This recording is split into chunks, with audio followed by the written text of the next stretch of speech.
Estamos aqui no coração da Amazônia brasileira, mais concretamente na cidade de Tefé,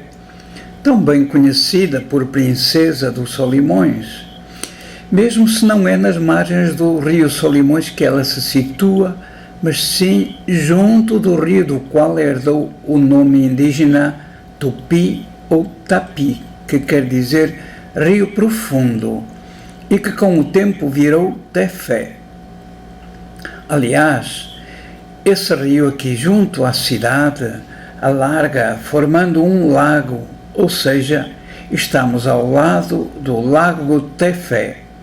o qual só tem uns 8 km de largura por uns 60 km de comprimento. Esta povoação amazonense, como cidade, tem já uns 170 anos. Mas como povoação dedicada a Santa Teresa d'Ávila é muito mais antiga, pois foi no ano de 1718 que o carmelita português Frei André da Costa a fundou,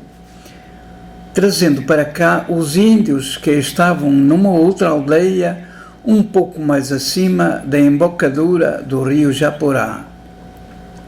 Essa aldeia, denominada Missão de Santa Teresa d'Ávila, tinha sido fundada uns anos antes, em 1689, por um jesuíta austríaco, o Frei Samuel Fritz,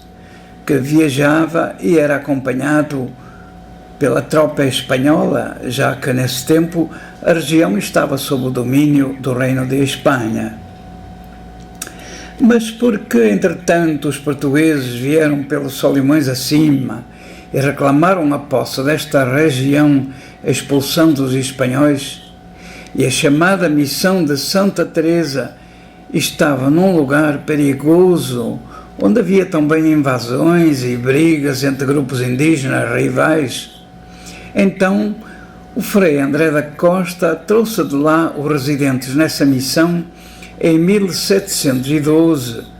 primeiro para um lugar um pouco mais abaixo da Tefé, um lugar chamado de Tambaqui Parato, onde havia já a etnia dos índios Aixuaris.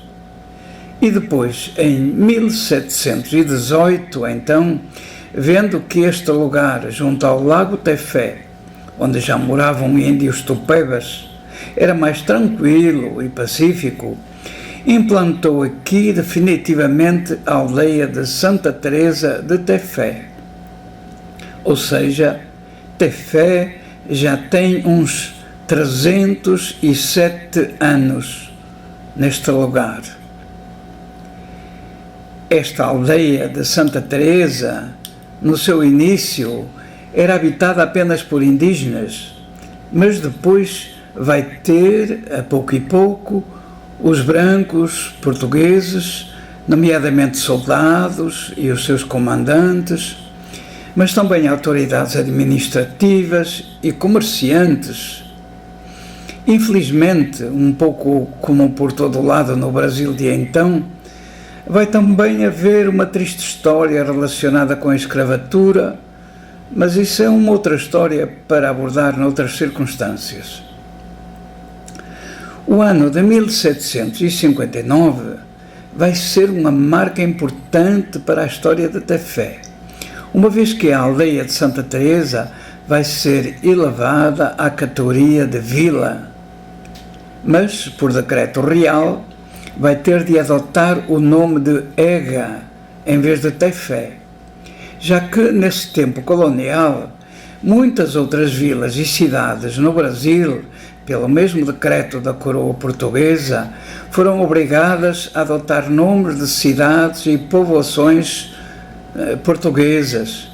como foi o caso das grandes cidades de Belém e Santarém, e aqui no Médio Solimões,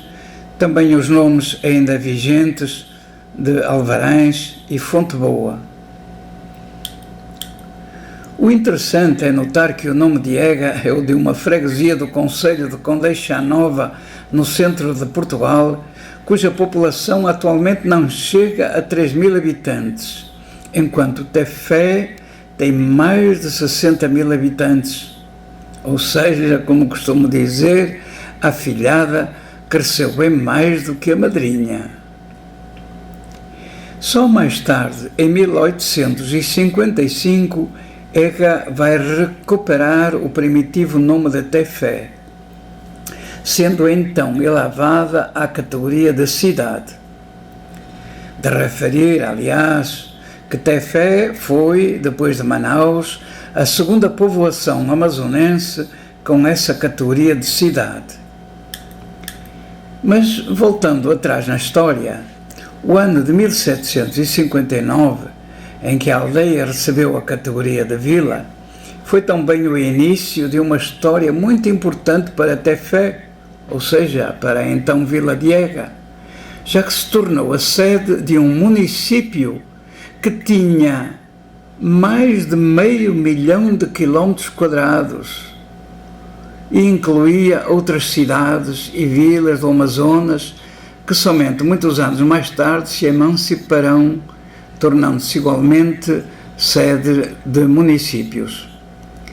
Foi o caso de São Paulo de Olivença, Jutaí, Fonte Boa, Uarini, Juruá, Carauari, Itamaraty, Maraã, Japurá, Alvarães e mesmo de Coari. Ou seja, Tefé foi a capital de toda esta região central do Amazonas, daqui até às fronteiras do Peru e da Colômbia, com uma superfície maior do que o Paraguai. De resto, não se sabe muito mais sobre essa antiga história de Ega ou Tefé, a não ser através dos relatos de alguns exploradores que por cá passaram, vindos pelos Solimões acima ou abaixo, como foi o caso do cientista francês Condamine, em 1765, do naturalista e pintor francês Paul Marcoy, em 1847, do naturalista britânico Henry Bates, em 1850, do zoólogo e geólogo suíço Louis Agassiz, em 1865, e mais alguns, para além de algumas autoridades civis e religiosas, como o intendente Francisco Xavier Ribeiro Sampaio, em 1773, e o bispo de Belém, Dom Frei Caetano de Brandão, em 1788. Mas, avançando no tempo em termos de marcos e relatos históricos, o ano de 1897 vai marcar uma nova era com a chegada a Tefé dos missionários do Espírito Santo, mais conhecidos por espiritanos, o primeiro grupo dos quais era formado por franceses e um suíço-alemão, logo seguidos também de portugueses e um alemão, ou seja, todos vindos da Europa. E poucas semanas depois da sua chegada, logo fundaram o belo, simbólico e estratégico lugar da missão, uns poucos quilómetros abaixo da cidade de Tefé, na chamada Boca do Tefé, onde o rio Tefé desemboca no rio Solimões, e onde fundaram escolas profissionais destinadas prioritariamente a órfãos, sobretudo indígenas. Daí a primeira escola a se ter chamado a Escola Orfanológica. Mas, finalmente, eram jovens ribeirinhos um pouco de todo o lado, os quais esses missionários espiritanos traziam das suas longas viagens pastorais por esses rios e lagos acima e abaixo, e que por vezes, viagens que por vezes duravam meses, como foi a primeira viagem pelo rio Juruá, logo depois de chegarem em fins de 1897, e por onde andaram durante 6 meses, numa viagem que se tornou histórica e que ficou conhecida e mesmo publicada com o nome de 6 meses no país da borracha. Na verdade, nesse tempo, os principais habitantes visitados eram os seringueiros comandados pelos seus coronéis e que tinham como sede os barracões que dominavam toda esta região ribeirinha ao longo dos grandes rios, como o Japurá, o Juruá e o Jutaí. Os indígenas viviam mais recolhidos, para não dizer mais refugiados, no interior da floresta, e só a pouco e pouco se vão miscigenando com esses seringueiros vindos sobretudo do Ceará. E sobretudo, à medida que o preço da borracha foi descendo e os seringueiros se viram obrigados a adotar outro modo de vida. Assim se formou, a pouco e pouco, o hoje chamado povo caboclo,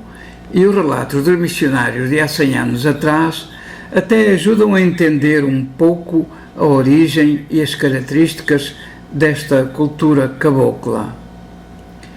E vale a pena referir também que a missão espiritana da Tefé,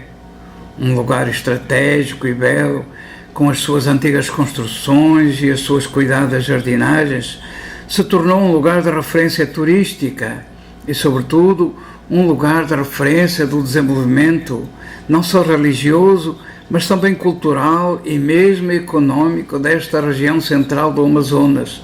tendo contribuído também para o desenvolvimento da própria cidade de Tefé. Os dois ícones arquitetônicos da cidade de Tefé, por exemplo, o imponente Seminário São José junto ao lago e a bela matriz Santa Teresa no centro da cidade, são um melhor exemplo da contribuição dos missionários espiritanos para o desenvolvimento desta cidade. E ainda na primeira metade do século passado, com a ajuda das irmãs missionárias franciscanas chegadas a Tefé em 1925, os espiritanos vão marcar também muito esta cidade em outros domínios fundamentais, nomeadamente na área da educação escolar e da saúde. As primeiras escolas e mesmo o primeiro hospital de São Miguel são um exemplo dessa contribuição dos missionários e missionárias para o desenvolvimento desta cidade. A partir dos anos 50, sobretudo com a vinda de um bom grupo de espiritanos holandeses, vai haver também um grande trabalho de formação e conscientização das populações ribeirinhas, sobretudo no domínio da preservação ambiental. E pode mesmo afirmar-se que as atuais instituições governamentais de defesa do equilíbrio ambiental, sobretudo as chamadas reservas de desenvolvimento sustentável, mais conhecidas como RDS ou RESEX, são muito fruto desse trabalho de educação iniciado e coordenado pela Prelazia de Tefé, com o então chamado MEB, Movimento de Educação de Base, e com o apoio da chamada Rádio Rural da Prelazia de Tefé,